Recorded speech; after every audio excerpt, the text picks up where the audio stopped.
کے ساتھ ثابت ہے، اس طرح اخبار آحاد جو خبر واحد ہوتی ہیں وہ اس طرح تواتر کے ساتھ ثابت نہیں ہوتی، تو اس میں تعویل کا بھی امکان ہوتا ہے۔ تو اس لیے فقہا خاص طور پر احناف جو ہیں، فقہائے حنفیہ، انہوں نے فرض اور واجب ایک ٹرم بنائی ہے شرعی مسائل کو سمجھانے کے لیے۔ تو اس لیے انہوں نے کہا کہ جب کسی مجلس میں نبی کا نام آئے نا تو اس مجلس میں ایک دفعہ کم سے کم درود پڑھنا واجب ہے۔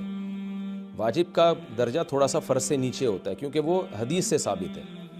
تو اور پھر جب بار بار نبی کا نام آئے تو پھر بار بار پڑھنا واجب نہیں ہے کیونکہ اس میں حرج ہے۔ ہاں مستحب ضرور ہے کہ جتنی دفعہ پڑھیں، جب بھی نبی صلی اللہ علیہ وسلم کا نام آئے تو لازمی درود شریف پڑھا کریں، یہ تو مستحب ہے۔ نبی صلی اللہ علیہ وسلم نے فرمایا، جس شخص نے مجھ پہ ایک دفعہ درود پڑھا اللہ اس پر 10 رحمتیں نازل کرتے ہیں اور اس کی 10 خطاؤں کو معاف کرتے ہیں۔ تو بہت زیادہ فضیلت ہے درود شریف پڑھنے کی، اور یہ بڑی عجیب بات ہے کہ درود شریف جو ہے یہ اصل میں اللہ کی عبادت ہے۔ یہاں میں آپ کو ایک دلچسپ مسئلہ بھی بتاتا چلوں۔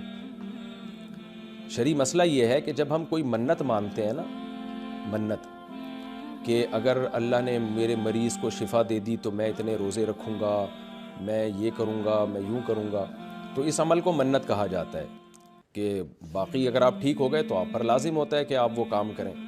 تو منت میں یہ ضروری ہے کہ آپ جس چیز کی منت مانیں وہ عبادت مقصودہ ہو اور اس کی جنس میں سے لازم بھی ہو، یعنی عبادت میں کامل عبادت ہونی چاہیے، وہ عبودیت کا عنصر اس میں ہو۔ جیسے آپ نے منت مانی کہ اگر جو ہے میں امتحان میں پاس ہو گیا تو میں 3 روزے رکھوں گا، تو روزے عبادت ہے، مقصود ہے، یعنی عبادت مقصودہ میں سے۔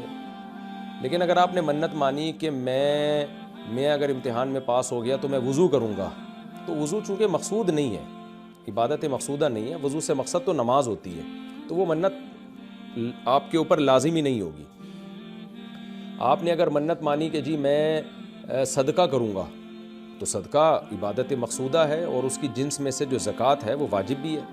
روزے کی جنس میں سے رمضان کا روزہ واجب ہے۔ آپ نے نفل نماز کی منت مانی تو بھی منت پورا کرنا آپ پر لازم ہے، کیونکہ نفل نماز جو ہے وہ عبادت بھی ہے اور اس کی جنس میں سے یعنی فرض نماز آپ پر لازم بھی ہے۔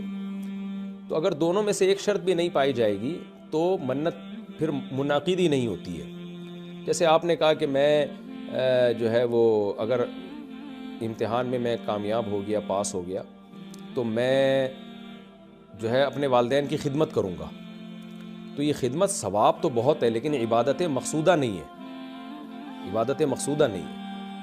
تو یہ منت آپ پر پورا کرنا لازم نہیں ہوگی، خدمت تو کرنی چاہیے، ماں باپ کی خدمت سے بڑھ کر تو دنیا میں کوئی نیکی نہیں ہے، لیکن عبادت مقصودہ نہیں ہے۔